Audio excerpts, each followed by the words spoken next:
Now we're going to move on to the next session, mental health within Black communities. We're going to have a panel discussion from 11:40 to 12:20.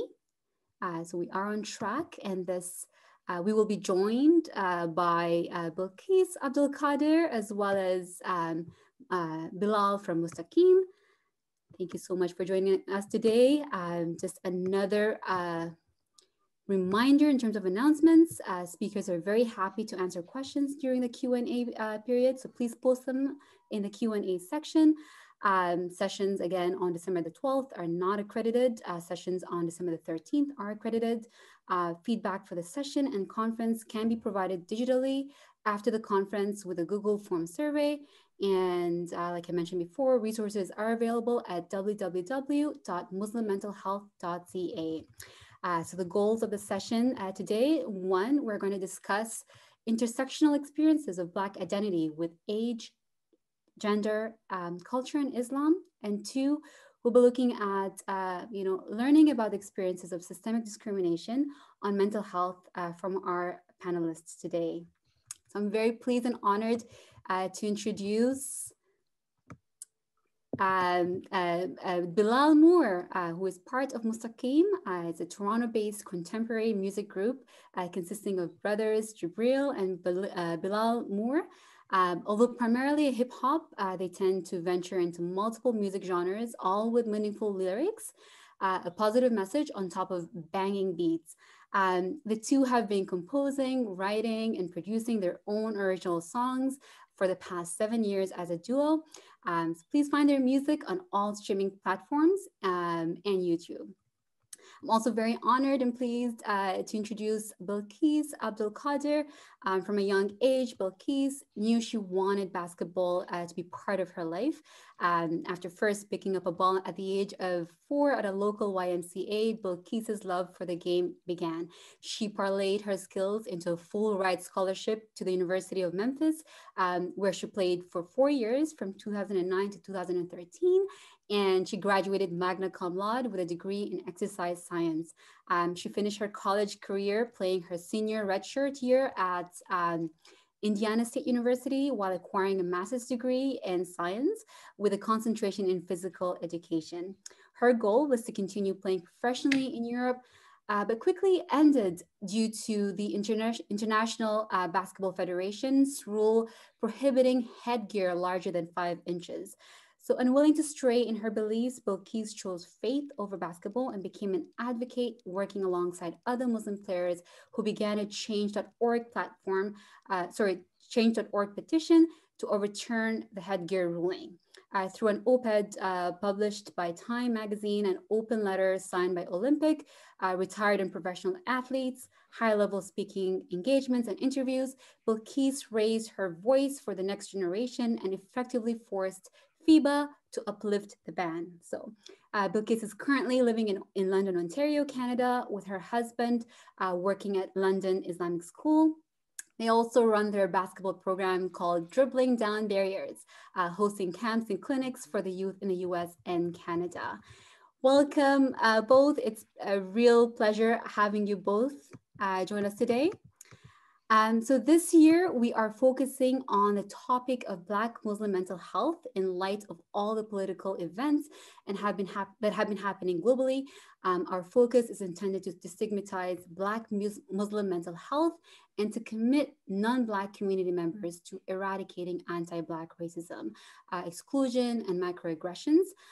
So microaggressions is defined by the Merriam-Webster dictionary as a comment or an action that subtly and often unconsciously or unintentionally expresses a prejudiced attitude towards a member of a marginalized group, for example, a racial minority. The impact of lifelong microaggressions is described by Harvard Gazette as the 1,000 little cuts that hurt our mental health the most. So just keep that in mind as we proceed with our panel. So having shared that, we would like our panel of speakers here to share some of their insights and experiences regarding this topic. To start, we would like to ask, first question is, how do you identify, what does this identify mean to you? Who would like to start? Bilal, you want to go ahead?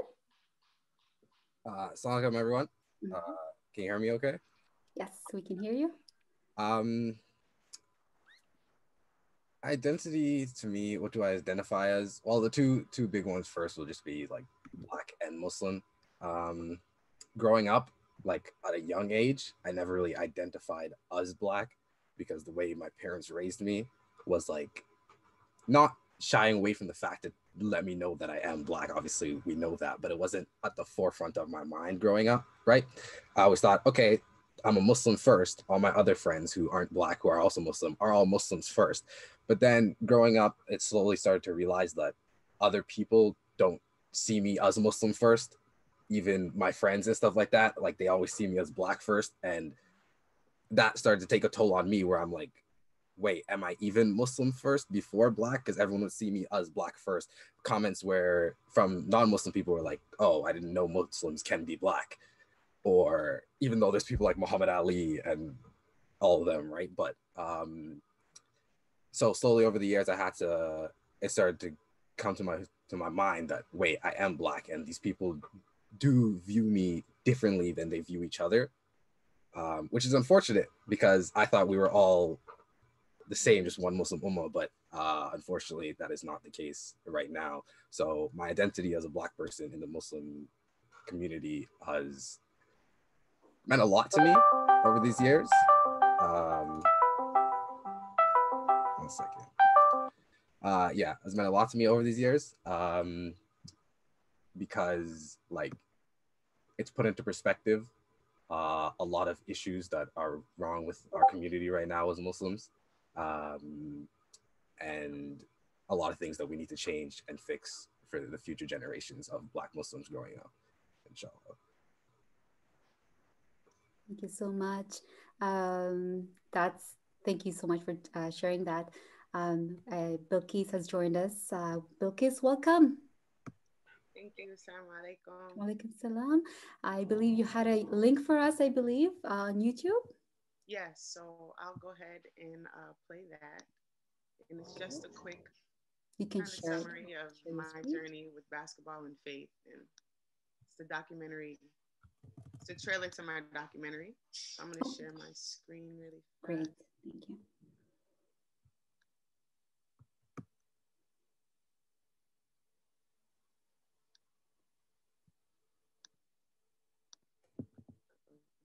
That's not. Okay.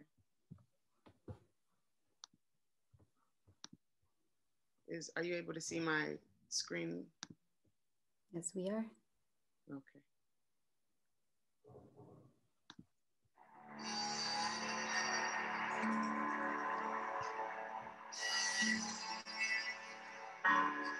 Trying to think how I can word it, because it's really just a feeling that I feel.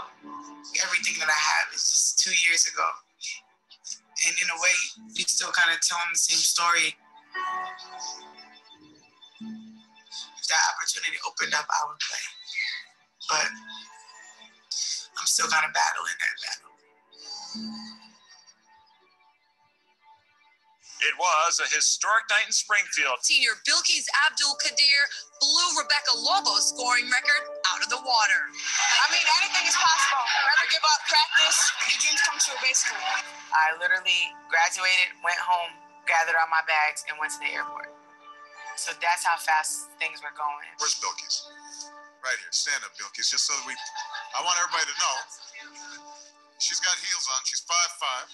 She's an athlete on her way to Memphis. Bilqis is an inspiration not simply to Muslim girls. She's an inspiration to all of us.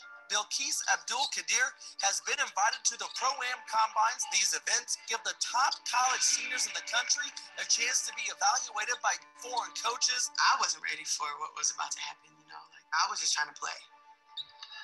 For the first time in her playing career, Bilqis Abdul-Qaadir has hit a roadblock.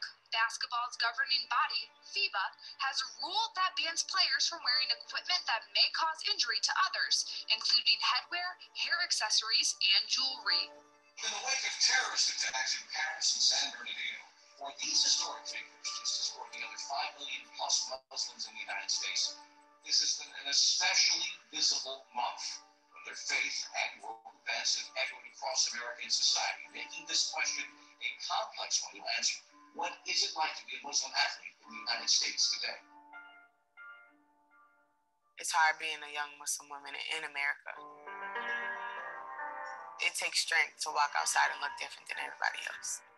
I pray that it gets better, but I think, there's so many mindsets that would have to be changed.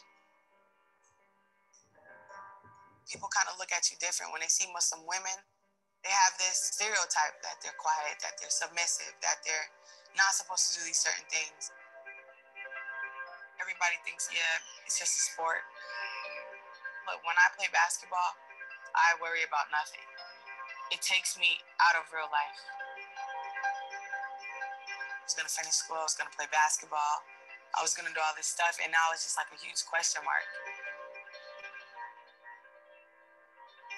Right now, I don't know who I am.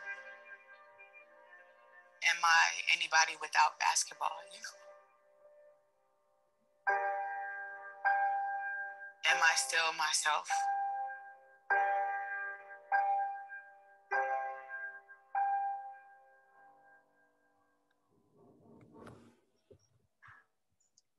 Bilqis, thank you so much for sharing that trailer to your documentary. Is it out now? Yes, the documentary is officially out, the full length. It's actually been screened. My name is Scott Harrison. Oh, I'm sorry. Let me Just listen. turn that off. It's actually been screened at the TIFF Light Bell Center in Toronto, probably about 5 or 6 times. So it had its Canadian premiere, I believe, last year, which was really cool. Amazing. Looking forward to watching that. I'm sure a lot of people that are attending and saw the clip as well are looking forward to that. So thank you and welcome to our panel discussion. Bilal was answered the first question. The first question was, how do you identify, and what does this identity mean to you? So Bilqis, you have an opportunity to answer that question as well. Yes. So I just want to ask, can you hear me? Because I know a few people are saying that my audio is low. Yeah, if you can turn it up, that'll be ideal. Okay. Let me see. I don't know. This is. Let me just make sure everything is up. Is this better or no? I think we can hear you. Yeah. Is it okay? Just try to speak up on the microphone. Okay. Bilqis, if you click on your mic and click audio settings and then do the output volume, like stretch it a little bit higher. Yeah, the output volume is actually all the way up. So I'm not sure why it's so low, or why I never actually had this problem. I don't know. I'm sorry. I'll just try to speak as loud as I can. Is that okay? Yes. Is that better? I'm kind of holding my laptop at this point. Oh, sorry it's about okay. that. That's perfect. We can hear you well. Okay. So as far as how I identify, it's crazy because in the video you just watched, for a majority of my life, it was, I'm a basketball player. And although I was Muslim, although I was a woman, although I was Black, being an athlete kind of helps you slip through the cracks, regardless of how you physically appear to people at first glance. However, when I went through the situation with FIBA and when I was told that I couldn't play basketball, my identity, I started to question everything.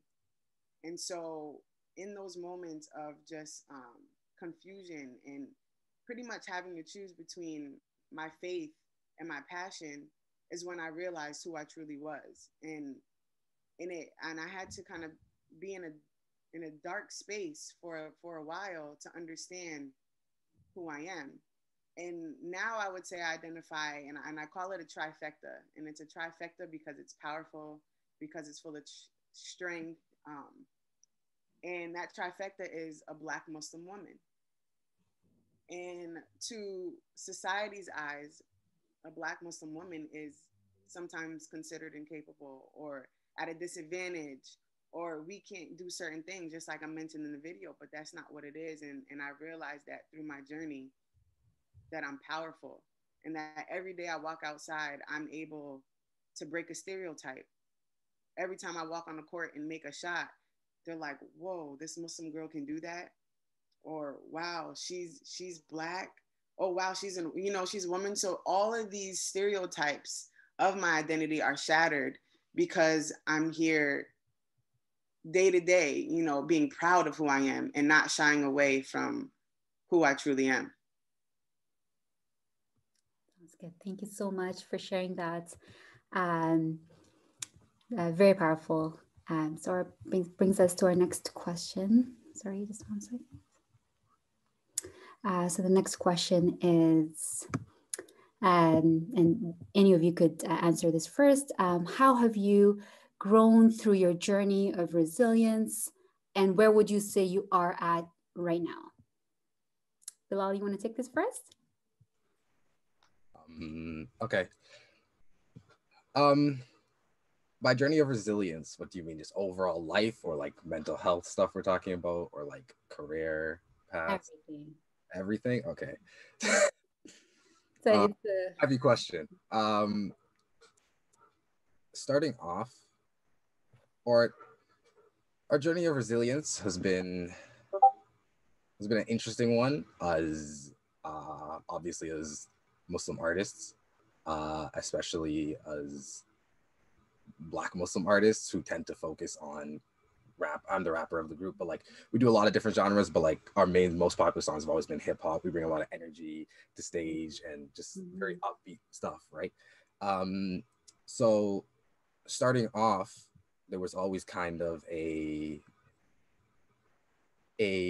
stigma against the music we made and the stuff we performed, because again, there's a lot of anti-Blackness in the Muslim community, in terms of Black culture, where they're not really informed about it and not really used to seeing it. And the only times they do see it is through the lens of the media, which isn't always the most positive lens, as you clearly know. So we were always told that we should tone down our eccentricness or soften up a bit, or you guys should sing more, you have lovely voices, like don't rap, right? Which me, I love rapping. It's my favorite thing to do. It's why we do it, right? It's my profession. It's my favorite thing to do in the world. But there's been a lot of times where I've considered not being a rapper for two reasons. One, a lot of people, you get the whole spiel that rap music's haram because you're copying the kuffar or whatever, right? But not really. It's just our culture. Rap music is our culture. The same thing, you can say the same thing about any kind of music, because all people do all kinds of music, right? Why is rap music excluded in that saying, right? Like, why do they only exclude rap music? Because they only associate rap music with Black people, and they only associate Black people with gangs and violence and stuff like that, because that's all they've ever seen through the lens of the media, because they haven't actually interacted with actual Black people on a daily basis, right?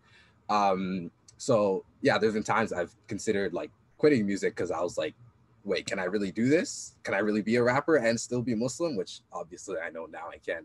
And there's been times where like the microaggressions from people, especially within the Muslim community, where like, oh, you're Black, of course you're a rapper, and stuff like that, where like there's nothing really else they expect you to do besides rapping or sports, I guess. And then even still, when they have conversations with them, they're like, oh, I've heard stuff like, oh, I didn't expect you to be so well spoken. Well, I use words and the English language as my main way of expressing myself through music. Of course I'm gonna be well spoken, but they just assume, oh, he's a rapper, he doesn't actually know what he's talking about, right? Or he's obviously not well educated and stuff like that, right? So those microaggressions have affected me a lot in ways of me contemplating quitting rapping and stuff like that. Just because like when you live technically the stereotype and people let you know that quite often, there are some times you feel like not trying to contribute towards the stereotype. where you feel like, am I contributing towards this negative stereotype that people have? But then I realized that the stereotype should not be negative, because this is just the music we do. And I just so happened to be a rapper. I could have been an athlete, and the same thing they could have done, like the same thing would have happened, right? The negative stereotypes of, oh, of course you're black, of course you're a rapper and stuff like that, right? So recently, me and my brother, over the past like 2 years, more and more so, have just really stopped caring and focusing on these stereotypes or what people think or the negative connotations to certain things or whatever. Because like before, I love dancing as well. Before, I never really danced on stage while we were performing. I never really think like low energy stuff like that, right? To not be too black, I guess, as they say. Because again, when we're performing in Muslim crowds, especially here where we are in Toronto and stuff like that, it's majority brown and Arabs and stuff like that. And again, they're not very the most welcoming of black culture most of the time. But it's funny because you will see other people rap, like other brown people rap or Arabs rap, and they will not get nearly as much of the backlash as they do when they see black rappers. Because, and then it starts to think, do they really dislike black culture itself, or do they just dislike black people because they just know negative connotations about black people through the lens of the media because they haven't seen or interacted with black culture like for real, right? But for where we are right now, especially me, I've stopped caring about the connotations and stuff like that. So we just go on stage, and I think we like to say is we're going to be unapologetically black. And just when we go on stage, I'm going to rap, and I'm going to rap as how energetic and as how I'm going to dance as much as I want. I'm going to do all the stuff. I know itself what I'm doing is not against my religion. There's nothing I'm doing that's considered haram or anything. And yeah, so right now we just go on and be unapologetically black. Thank you, Bilal. That's really great. Thank you for sharing that with us. Bilqis, do you wanna answer the same question? Have you grown through your journey?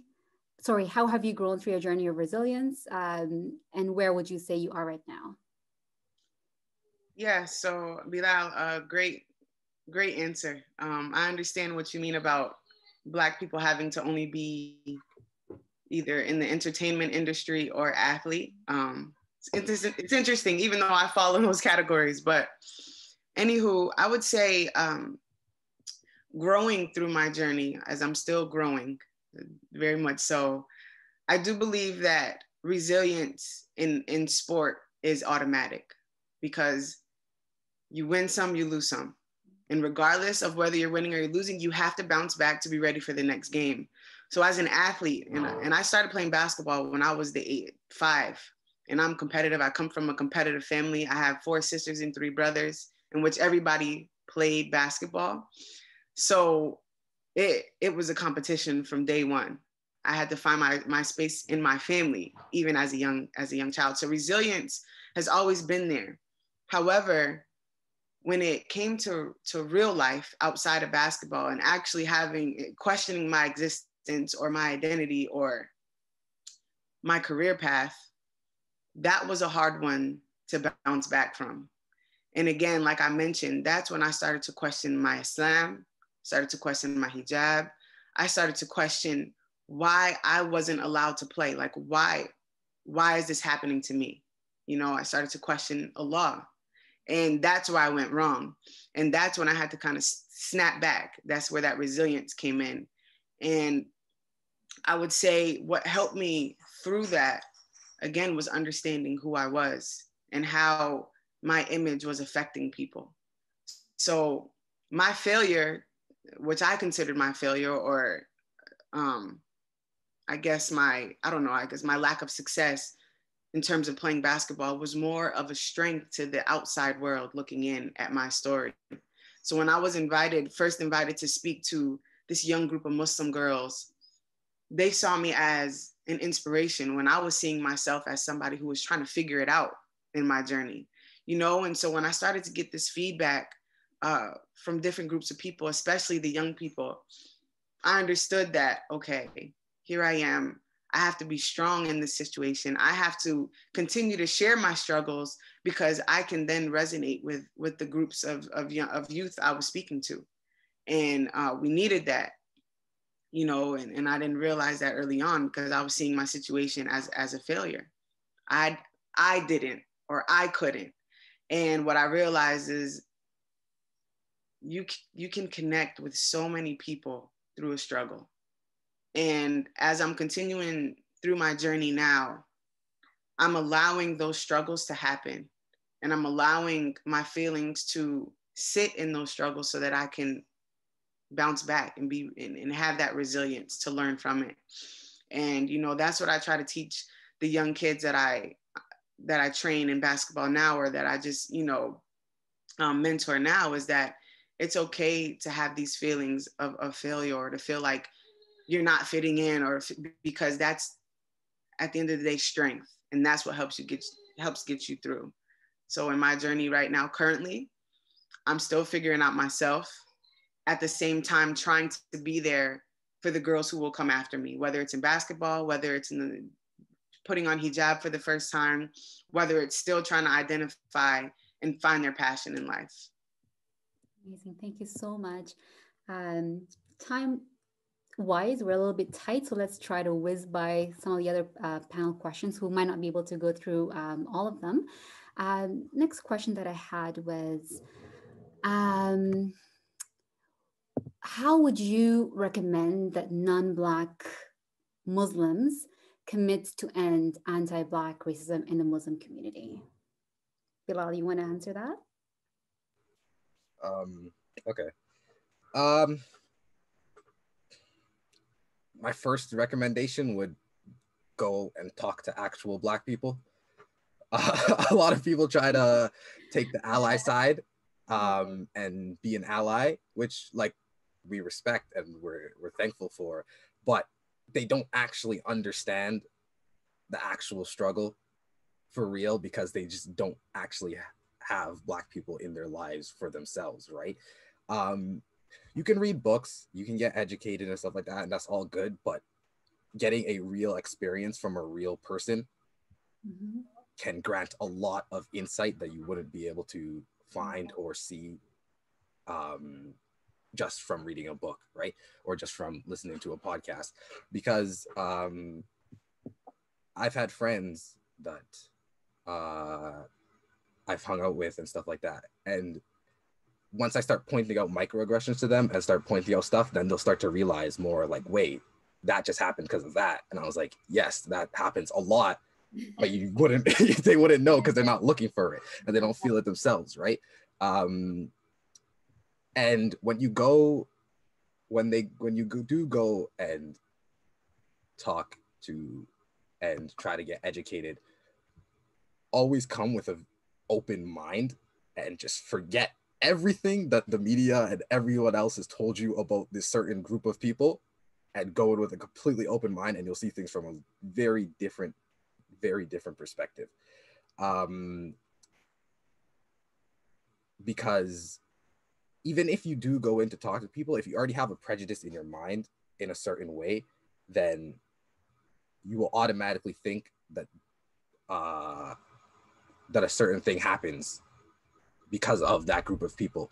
Like, for example, if you go in and you talk to a Black person and they do happen to be an athlete or a rapper, then you have to ask yourself, why did this happen? Is it because Black people are just supposed to be athletes and entertainments? No, you could also look at it because they tend to live in through decades and generations of systemic oppression. They live in less fortunate and more poor areas, and just their education and schools and stuff like that are not as funded. So for them to make it to those high levels, they have to use other outlets that are more provided for them, which is the sports and the entertainment and stuff, right? So if you don't actually come in and look at it from a point of view where you're trying to find an answer and you're trying to understand why such and such actually happens, then you won't actually learn anything and you won't understand.